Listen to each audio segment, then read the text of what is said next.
Have you ever been in a conversation that just feels off? Like you're trying to be friendly, but it somehow turns into a full-on interrogation? Well, it's a super common feeling, and today we're going to break down a really simple, powerful technique to fix that and turn your small talk from awkward to awesome. Okay, let's just dive right into it. You know that feeling, right? You're in a conversation, maybe at a party or a networking event, and you realize you feel less like you're making a new friend and more like you're a detective questioning a witness. You're just trying to be nice, but it's turned into this awkward, rapid-fire Q&A session. It's something we all do when we get a little nervous.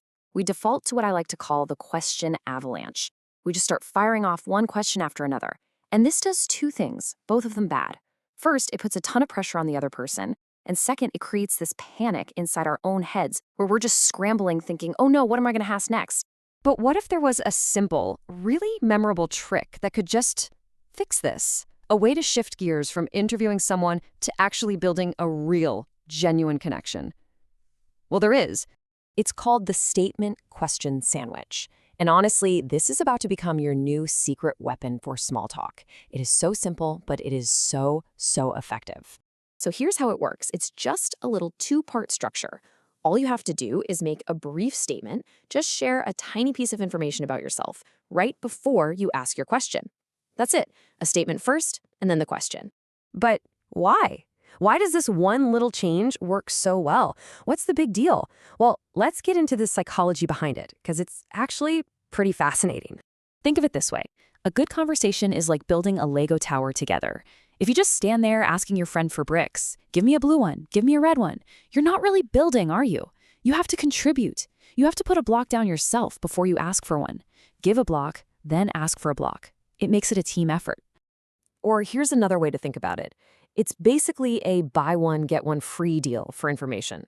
When you offer up a little tidbit about yourself for free, it makes the other person feel way more comfortable, even happy, to give you something back in return. It completely changes the vibe from a demand to a friendly exchange.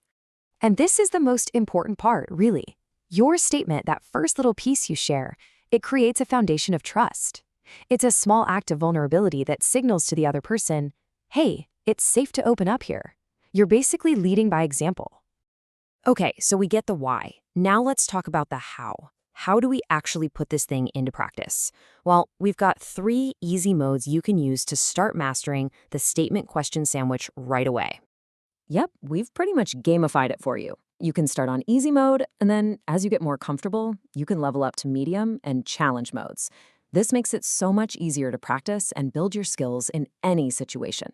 Let's start with easy mode. This is your entry point. It's so simple, it's very low pressure, and it works like a charm. All you do is start with a simple observation, something you notice, before you ask your question.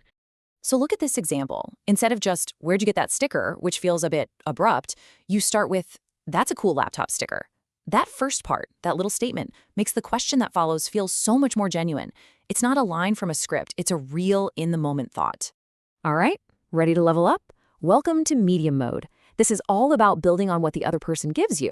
So after they answer your first question, you share a quick one-sentence thought of your own. This creates what we call a Me Too bridge that connects their answer to your next question. This is a perfect example. They say they got a puppy. The interrogation move is to immediately ask, what kind? But with the sandwich, you add that personal layer. Oh, I've always wanted a dog, but I'm worried about the shedding. See? You've just added a piece of your own story, which makes the whole thing feel so much more connected. And finally, we have challenge mode. This is where you really see the power of this technique. This is all about taking those classic, boring, generic questions and transforming them into actual, powerful conversation starters. I mean, just look at the difference here. Where are you from? It's a cold, hard demand for data. But the after version, I've lived here for a year and I love the parks. How long have you been in the city? That is a warm invitation. It offers a story and invites them to share theirs. It is literally night and day. So we've covered the what, the why, and the how of the statement question sandwich.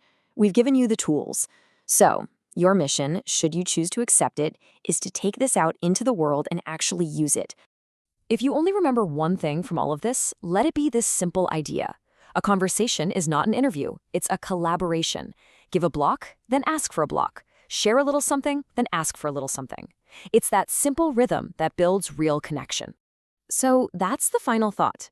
This isn't just a clever trick. It's a genuine tool for building better human connections. The only question left is, who will you build a better conversation with today?